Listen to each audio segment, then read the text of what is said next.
외교안보 분과를 맡은 신각수입니다. 발표에 앞서 이 논의 과정에서 적극적으로 참여해 주신 회원 여러분께 감사의 말씀을 드립니다. 그리고 원래 처음에 논의를 시작할 때는 두 개 이슈를 고르는데 북핵 문제하고 미중 갈등과 이걸 들고 이렇게 하셔도 됩니다. 네. 미중 갈등과 한국의 대응이라는 두 개의 이슈를 골랐는데 전체 회의에서 역시 좀 더 임박한 문제인 한일 관계 개선 문제를 다루는 게 좋겠다 해서 바꾸었고 그 부분을 우리 오늘 참석은 안 했습니다만 진창수 박사가 이 집필을 담당해 줬습니다. 그래서 이게 그 점을 말씀드리고 감사의 말씀을 드리고자 합니다. 제 발표 내용은 최근 국제정세의 흐름에 대해서 말씀드리고 두 번째로 아까 말씀드린 그 두 개 이슈, 북한 핵 문제와 한일 관계 개선, 그리고 이제 마지막으로 건의사항을 담았습니다. 그래서 약 20분 시간 내에 논의한 내용을 요약해서 말씀드리겠습니다. 아까 윤영관 장관께서 그 기조연설에서 많은 부분 그 첫 파트에 대해서는 언급을 해주셨습니다. 그래서 좀 중복된 부분은 빼고 이렇게 말씀을 드리겠습니다.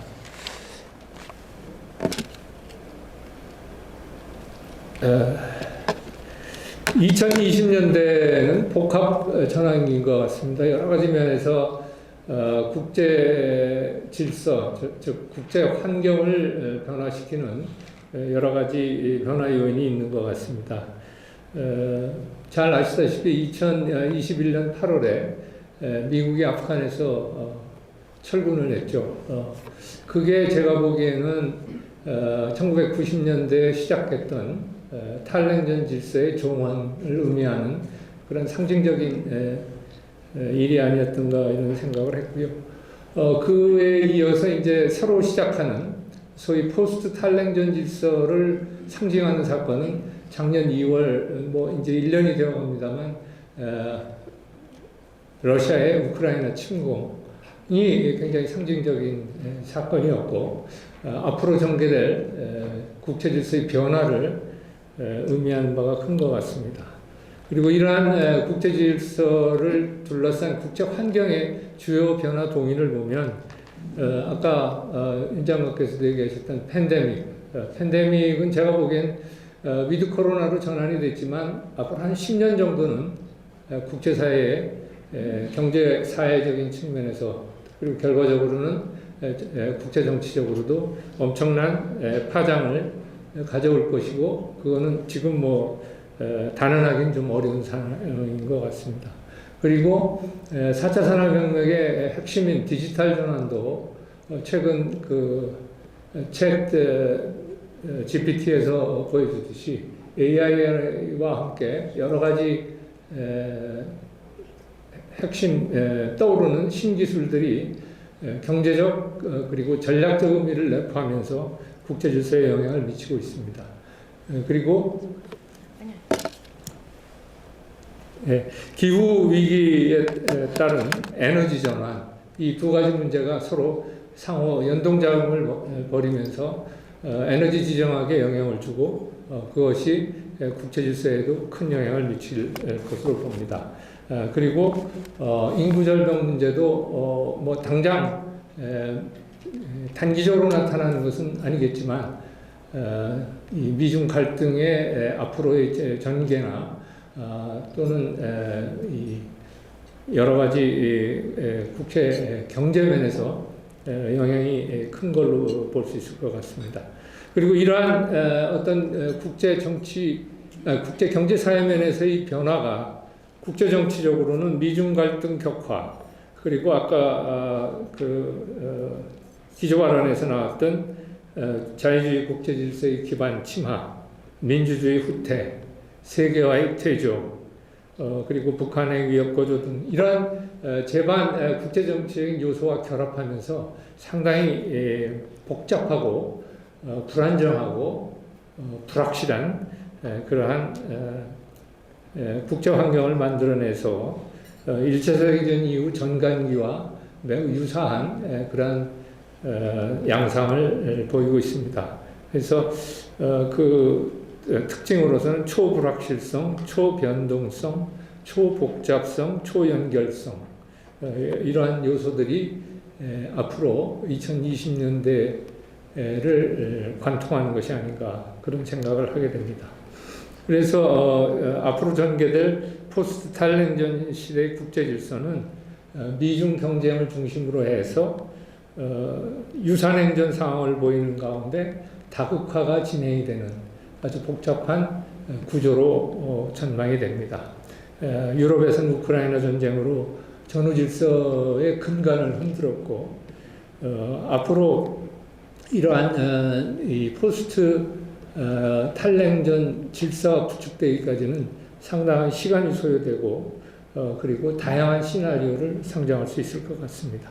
그러한 가운데 다양한 복합위기가 예상이 됩니다. 그래서 블랙스완도 있고 해세코불소도 있고 우리한테는 굉장히 어려운 그러한 국면이 예상이 되고 있습니다. 그리고 특히 앞으로 이제 미중 갈등이 어느 정도 될 것이냐. 작년에는 굉장히 미중 갈등이 심화되는 것 같고 후반부에 이제 미중 정상회담이 처음으로 이제 발리에서 열려서 어느 정도 좀 진정되는 기미를 보였습니다만 다시 또 최근에 열기구 사건, 정찰 사건으로 또 원래 앤토니 블링컨 국무장관이 중국 방문을 연기하는 그런 사태까지 오고 하여튼 굉장히 미중 갈등의 범위와 심도 그리고 진행 속도가 예측하기 어렵다는 점. 그 다음에 두 번째는 우크라이나 전쟁이 과연 얼마나 갈 거냐, 소모전으로서 금년을 넘겨서 장기전으로 갈 거냐, 아니면 금년 내에 어떤 형태의 종결의 형태를 볼 것이냐, 이거에 따라서도 상당한 차이가 있을 것 같습니다. 그리고 경제와 안보가 결합한 현상, 닉서스가 강화되면서 경제 안보가 굉장히 중요해졌고, 우리 한국이 그 경제 안보의 최전선에 서 있는 그런 상황입니다. 그리고 국제 경제적으로는 인플레 수습을 위해서 이자율이 올라갔는데 과연 금년 내에 더 이상의 이자 상승이 없을 것이냐. 지금 강달러로 인해서 상당한 세계 경제 교란이 일어나고 있고 특히 개독의 채무 문제라든지 여러 문제들이 지금 발생하고 있기 때문에 그런 것도 굉장히 불투명한 변수가 되는 것 같습니다. 그럼 한국에게는 어떻게 될 것이냐? 그래서 한국 관계는 아까 기조연설을 나왔기 때문에 생략을 하고요. 두 개 과제 중에 첫 번째 과제인 북핵 문제 관련해서 말씀을 드리겠습니다. 잘 아시다시피 2019년 2월에 하노이 미북 정상회담이 결렬되면서 북핵 교섭은 그 이후 재개된 적이 없습니다. 그리고 그 사이에 북한은 다양한 방면에서 핵과 미사일 능력을 고도화시켰습니다. 그래서 특히 작년 같은 경우에는 약 97발, 약 거의 100발 가까운 미사일 시험 발사를 해서 단거리, 중거리, ICBM 장거리까지 해서 다양한 미사일 실험을 했고 또 질적으로도 굉장히 고도화를 했습니다. 그래서 지금 추정컨대 이게 지금 60개 내외라고 하면 스미테리라고 그 아틀랜틱 카운슬에 지금 있는 걸로 아는데 한 2년 전인가 추정한 포리언 어페어스에 냈던 글에 나온 겁니다. 그러니까 제가 보기에 80 플러스 마이너스 알파가 지금 수준으로는 맞는 것 같습니다.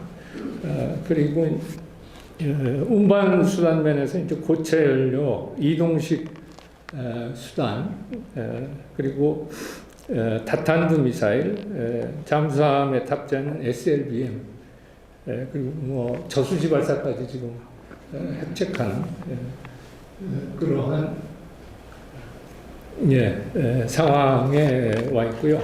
그리고 아까 기조연설에도 나왔듯이 그 핵무력 정책법 제정을 통해서 우리가 상대방의 군사 위협을 평가할 때는 능력과 의지 두 가지 의도 측면에서 파악을 하는데, 능력은 아까 말씀드린 상당히 고도화됐고, 의도 면에서는 굉장히 공세적으로 거의 오픈엔디드 퍼스트 유즈라고 할 수 있을 만큼 공세적인 핵 태세, 뉴클리어 포스처를 북한이 가지고 있다는 것.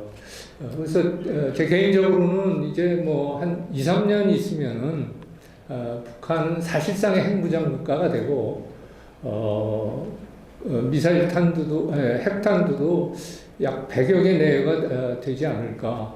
그리고 남은 것은 장거리 미사일 ICBM의 재진입 기술을 확인하는 그 절차밖에 남아있지 않는 그런 상황입니다. 그런데 비핵화 협상은 아까 말씀드린 대로 상당히 답부되어 있습니다. 미국이 북한 핵 문제는 제가 보기엔 사실은 그냥 관리하는 수준이지 해결하고는 전혀 먼 자세를 취하고 있습니다. 조정된 실용적 접근이라고 하는 그런 북한 핵 정책을 내세웠지만, 현실적으로는 회담이 열리지 않으면서 과거의 전략적 일례, 즉 오바마 정부의 전략적 일례와 거의 비슷한 형태로 북한은 핵교섭에 응하지 않으면서 핵능력은 강화하는 그러한 양상이 벌어지고 있고, 또 미중 갈등 속에서 중국과 또 그리고 우크라이나 전쟁에 따른 러시아의 비호를 받기가 전에보다 훨씬 쉬워졌다는 점, 따라서 제재를 회피하는 수단이 훨씬 용이해졌다는 그런 점 등에서 볼 때 상당히 그러니까 비핵화 교섭의 여건은 2018년 이후에 확실하게 악화됐고, 윤석열 정부가 내세운 담대한 구상도 사실은 회담이 열리지 않는 한은 그냥 공연불이 될 우려가 커졌다는 생각입니다. 그래서 우리 대응을 살펴보면은 비핵화 협상을 포기할 수는 없습니다. 그렇지만 비핵화 협상에만 매달릴 수도 없습니다. 그래서 제가 보기에는 이 비핵화 협상, 억지, 방어 세 개가 우리 북한 핵에 대한 정책이 돼야 하는데, 지금 비핵화는 정체 상태에 있으니까 나머지 억지와 방어를 훨씬 더 강화하는 방향으로 가야지 되고, 아까 윤 장관님께서 다양한 방안에 대해서는 얘기를 해주셨기 때문에 제가 더 되풀이하지는 않겠습니다. 현 정부 들어서 어느 정도 한미 간의 이 억지력 강화에 대한 여러 가지 얘기를 하고 있습니다만, 좀 제 개인적인 기준에서 볼 때 보면은 모자란 것 같습니다. 유로에서 소련이 와르샤바 조약기구에 SS-20를 중거리 미사일을 배치한 거에 대항을 해서 나토가 퍼싱2 미사일을 배치하는 걸로 이제 결정을 해서 일정 기간 내에 소련이 철수를 하지 않으면 배치하겠다 해서 실제로 배치를 했었습니다. 그러다가 1980년대 후반에 소위 중거리 미사일 조약 INF를 통해서 양쪽이 다 철수하는 그러한 일이 있었습니다만, 이와 유사한 조치를 우리도 좀 해놔야지 되지 않느냐. 왜 이런 말씀을 드리냐면, 북한에 대해서는 말은 아무 소용이 없습니다. 행동입니다. 구체적으로 북한을 움직일 카드를 우리가 가져야지 되는데, 현실적으로 카드는 별로 없는 상황입니다. 확정 억지 강화한다는 건 그전에도 확정 억지는 있었던 것이고 그걸 구체화하는 거에 불과합니다. 그래서 그런 차원에서 좀 더 적극적으로 검토를 해야지 되고, 다만 한미 간에 동맹에 지장을 주는 그런 방향으로 하지 않으면서, 그러면서도 분명하게 미국에서도 동맹에 대한 배려를 하는 그런 경향들이 지금 나타나고 있습니다. 그래서 이러한 경향을 우리가 적극적으로 활용해야지 않나 이런 생각을 합니다. 방어 측면에서는 기존의 삼축 체제 3K라고도 합니다만 이것을 좀 더 강화하고 필요하면은 좀 더 다층 미사일 방어 체제를 강화하기 위해서 뭐 SM-3를 도입한다든지, 그거는 뭐 우리 국방 여건의 수요에 맞춰서 해야 되겠습니다만 그런 것도 검토를 해야 할 것 같습니다. 그럼 이제 한일 관계로 넘어가서 말씀드리면, 강제징용 문제는 일본 대일 관계가 잃어버린 10년을 경험을 했습니다. 2012년부터 내리막길을 걸어서 한일 관계가 굉장히 악화가 됐고, 윤석열 정부는 이거는 안 되겠다 해서 뒤집기 위해서 후보 시절부터 분명하게 대일 관계 개선을 얘기를 했고, 그래서 가장 그 관계 악화의 핵심인 강제 동원 문제에 대해서 여러 가지 대안을 마련하고 노력을 한 결과 지난 1월 12일 날 공개 토론회를 했습니다. 토론회의 주된 내용은 지금 강제동원 피해자 지원 재단이 있습니다.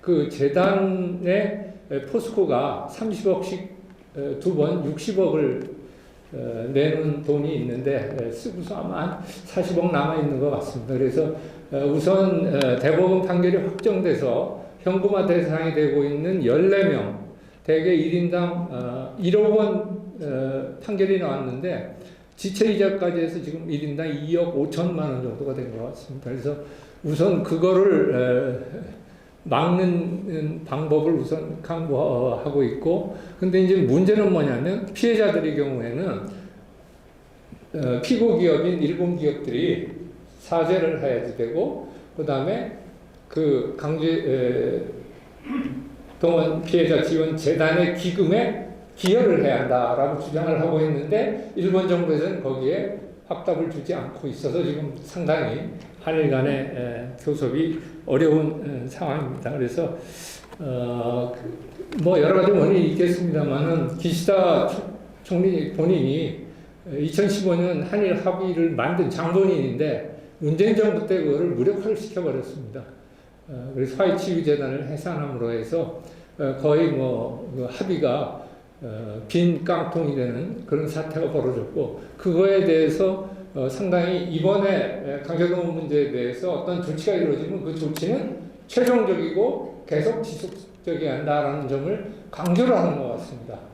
그러면서 필요한 요소에 대해서는 코미트를 안 하는, 즉 피고 기업인 미쓰비시나 일본제철이 사죄를 하고 일부 기금을 내는 방안에 대해서는 상당히 주저를 하고 있는 그런 상황이라 문제가 어려운 그런 상황인 것 같습니다.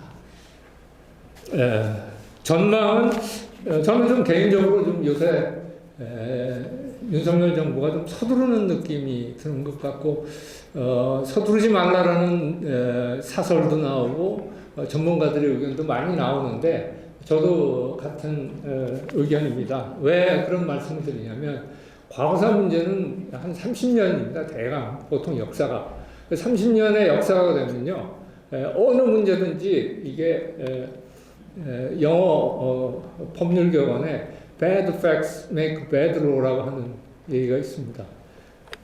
굉장히 사안이 복잡하기 때문에 뭐가 이렇게 쾌도난마처럼 해결될 수가 없는 겁니다. 그래서 서두르다 보면은 결국은 나중에 매끄럽게 끝나지 않아서 다시 되돌아가는, 실제로 그런 일들이 여러 번 있었습니다. 그래서 좀 더 탄탄하게, 제일 중요한 건 결국은 피해자들의 마음을 얻는 건데, 그 피해자들의 마음을 얻는 조치에 좀 더 정부가 노력을 하고, 또 그리고 아까 정치분야에서도 나왔습니다만은 외교야말로 초당적인 사안이기 때문에 야당과도 좀 대화를 하고 야당도 좀 끌어들여서 이 문제에 관여를 시키는 것이 정권이 바뀌더라도 이 합의가 계속되려면 그게 필요한데 그러한 노력들은 지금 거의 보이지 않고 있기 때문에 그런 면에서 좀 서두르지 않았으면 좋겠다는 그런 생각이고요. 그래서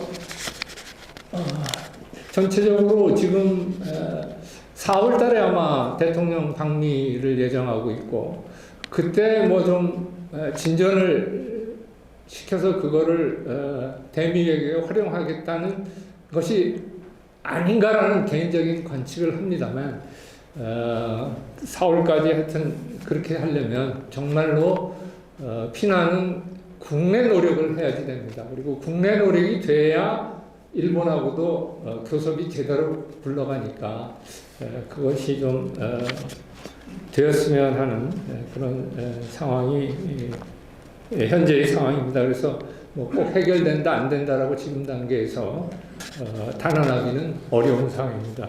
한일 관계 전체 전망을 보면 작년 연말에 3개 안보 전략 문서를 개정을 해서 일본이 이제는 보통 국가가 거의 이제 다 완성이 되는 그런 단계로 갔고 아마 일본 방위비가 2027년까지 연 GDP 2%로 아마 이제 상향 조정이 되고 그러기 위해서 약 44조 엔을 투입하게 됩니다.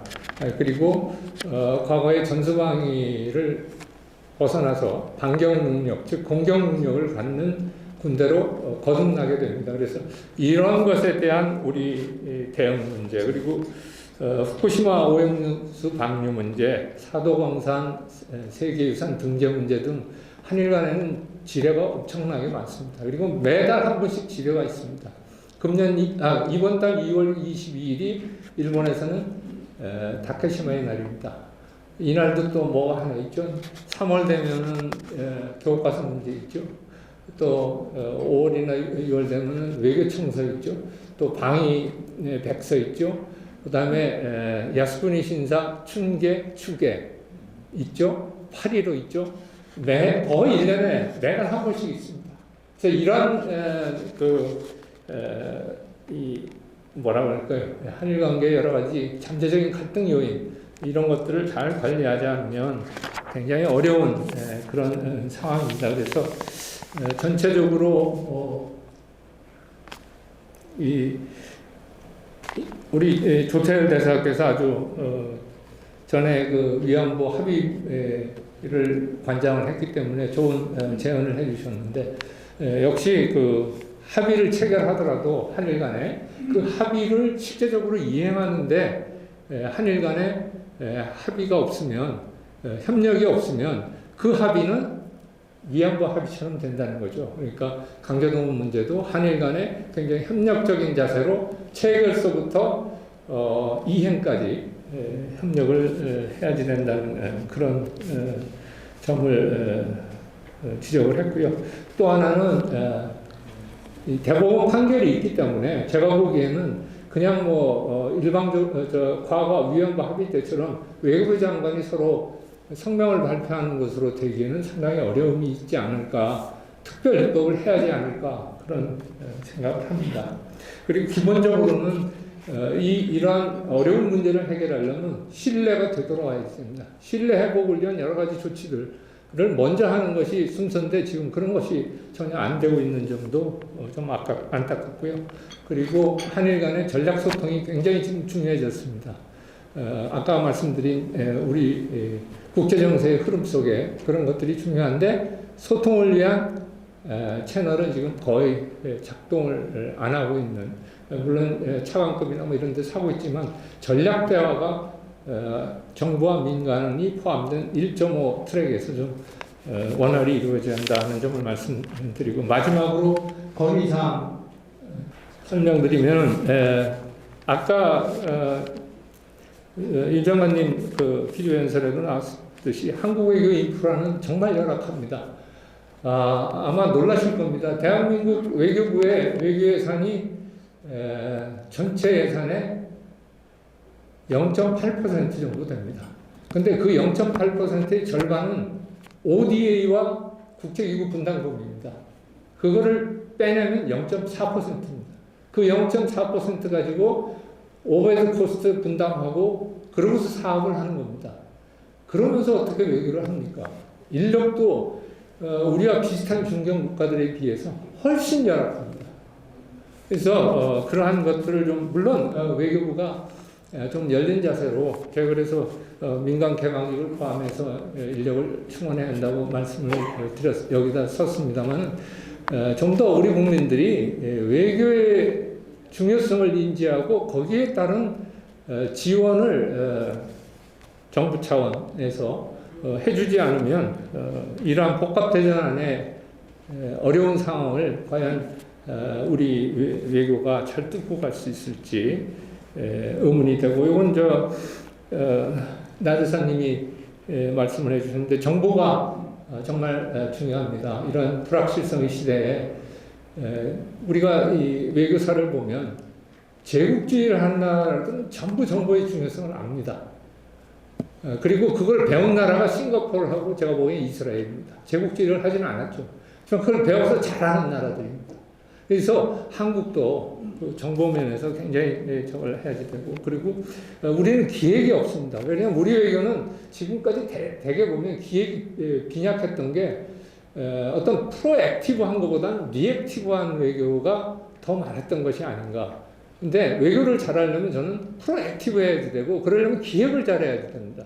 근데 그런 능력들이 민간이나 정부나 좀 부족하지 않나, 그걸 좀 해야지 되고, 민관 협력은 뭐 이건 세계적인 흐름입니다. 그래서 그건 좀 해야지 되고, 초당적 외교 확보는 아까 말씀을 드렸고, 외교 다변화는 우리가 너무 사방 외교에만 이렇게 매몰이 돼서 다른 분야에서 외교는 저는 그렇게 생각합니다. 외교는 지렛대를 가지고 하는 겁니다. 상대방을 움직일 지렛대가 없으면 말로 하는 외교는 그건 실효성이 없습니다. 그래서 그런 차원에서 좀 더 우리가 다양한 차원에서 뭐 다자 외교라든지 또는 4강 이외의 주요한 국가들이 많이 있습니다. EU라든지 동남아, 인도, 호주, 캐나다 이런 나라들하고 여러 가지 형태의 소다자나 뭐 이런 협력을 통해서 자꾸 미국이나 일본, 중국, 러시아에 대해서 쓸 외교 카드를 만드는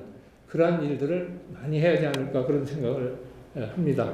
좀 시간이 길어져서 죄송합니다. 마치겠습니다.